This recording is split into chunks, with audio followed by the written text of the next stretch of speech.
Hey, I wanted to share just briefly about how the power of routines in your daily life can help with your mental health. Um, I would also say that's really good to manage any kind of anxiety, any kind of stress that you have on a daily basis. And I will even say, oh, if you have depression, now it's not a catch-all for all depression. And obviously, I'm a huge proponent of taking medication if you need to at heightened periods in your life, and definitely always speak with a doctor.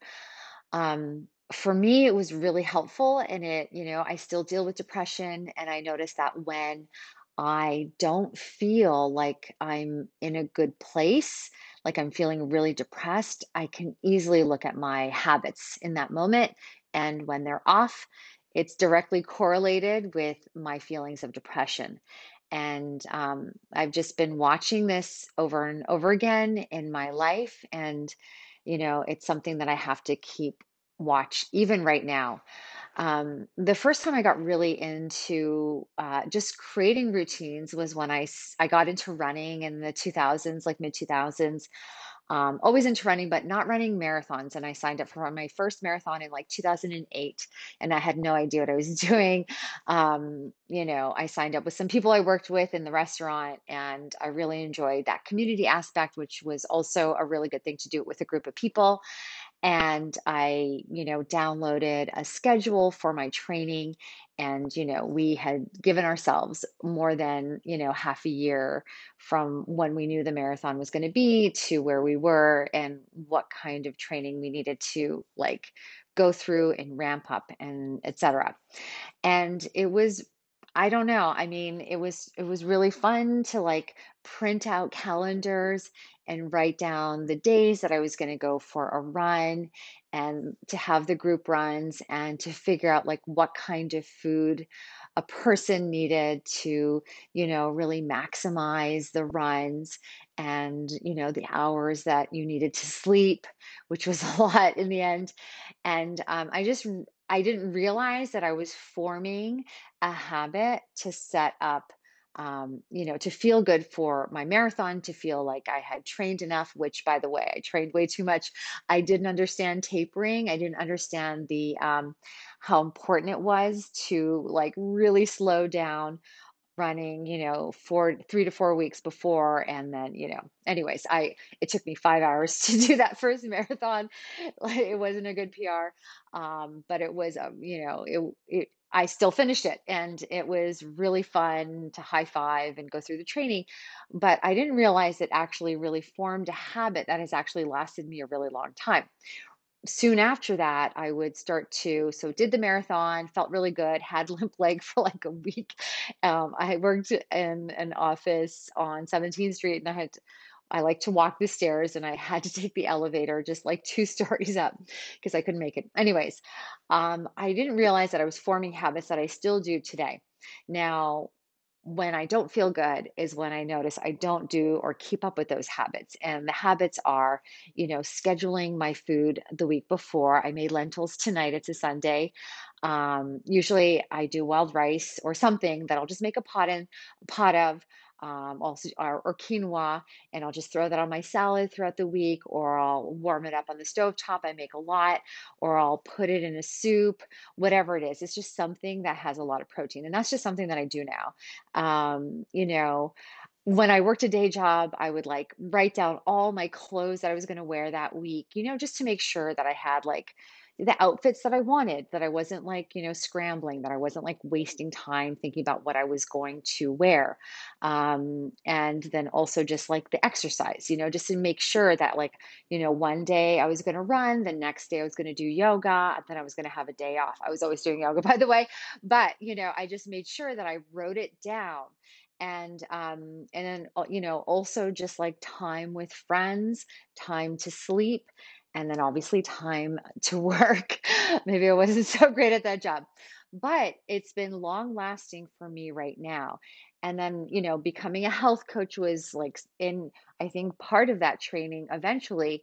But, I write down the things that I love to do. Personally, I love listening to like a really good song when I need to be like, pumped up a little bit, so I have a listing of the things that I like. I do meditation, I do transcendental meditation. Yeah, I've been working a little bit much lately, and I can tell that I've been sort of burning the candle on both ends. And, last week and this weekend, I made a huge effort to go to bed really early. Yesterday, I went to Monticello with a friend of mine. And as soon as I got home, it was like a whole day thing. I like went to bed. Like I don't mess with that anymore. I got home, had a shower at 9:30. I was in bed, and then I woke up at 7 this morning. And like it's like Saturday night. I love Frank Sinatra. Saturday night is the loneliest night of the week. It really isn't for me. I am actually very happy to, just to be in bed, sleeping, snoozing away, and like really value my sleep because I know that I operate so much better when I've had that kind of energy.